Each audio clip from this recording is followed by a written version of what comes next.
Yo primero hago la pregunta. La segunda pregunta sería, ¿quiénes integran al CEJA? Ok.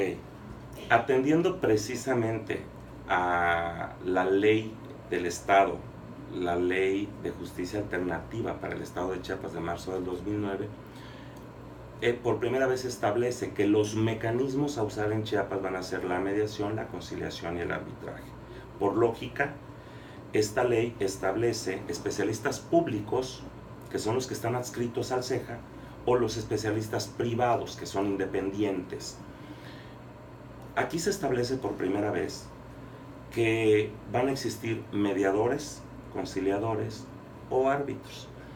De acuerdo a esta ley, para aspirar a ser mediador o conciliador, requerimos perfiles profesionales. Aquí usamos desde licenciados en Derecho, psicólogos, pedagogos, trabajadores sociales. Y solo para ser árbitro se requiere ser licenciado en Derecho con 5 años de experiencia. ¿Por qué? Porque es el único mecanismo heterocompositivo, es decir, actúa igual que un juez, pero en un proceso mucho más rápido y de alguna manera atendiendo a características del arbitraje. Resuelve a través de un laudo y al ser un ejercicio heterocompositivo resuelve en base a lo que las partes le presentan. Les decía yo anteriormente que para entender a estos mecanismos pues tendríamos que meternos al contexto de cuál es la diferencia entre mediación, conciliación y arbitraje.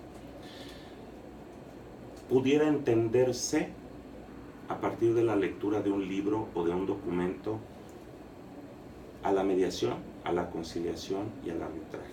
Lo cierto, queridos amigos, es que cada mecanismo tiene una metodología y una pedagogía. Cada uno de ellos busca un objetivo en particular. ¿Qué busca la mediación? Sanar el conflicto y restaurar a las partes. ¿Qué busca la conciliación? Resolver el conflicto. ¿Qué busca el arbitraje? Solucionar el conflicto. Nada más.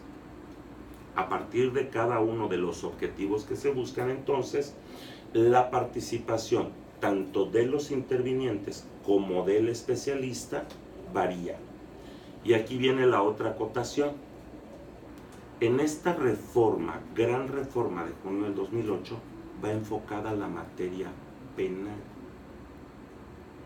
Sin embargo, la mención en el artículo 17 legitimó lo que todos los poderes judiciales, más de 12, venían haciendo antes del 2008. Es decir, los mecanismos alternos antes de junio del 2008 venían atendiendo todas las materias. Y al hablar de la gran reforma en materia de seguridad y de justicia penal, pues pareciera ser que solo se enfocó a la materia penal.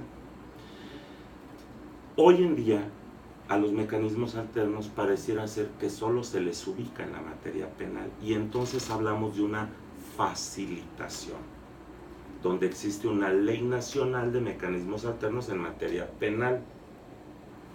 Y entonces por eso les digo, hay un contexto bastante complejo. Primero, entender qué hace cada mecanismo.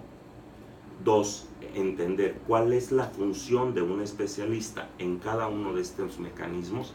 Y 3, cuál es el objetivo en cada una de las materias que se pueden atender a partir de estos mecanismos. No es el mismo objetivo en materia penal que en materia familiar. No actúa igual un mediador que un conciliador a un árbitro.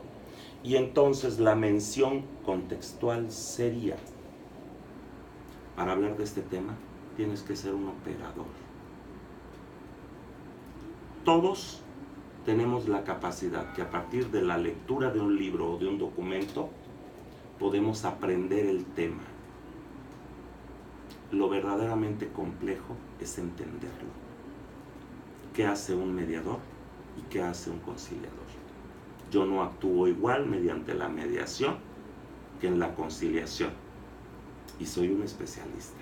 Entonces, ¿a dónde los quiero llevar? A entender que hablar de mecanismos alternos es hablar de un área especializada. Tienes que dejar de ser abogado, tienes que dejar de ser psicólogo, tienes que dejar de ser académico y ser un especialista público o privado, en su caso.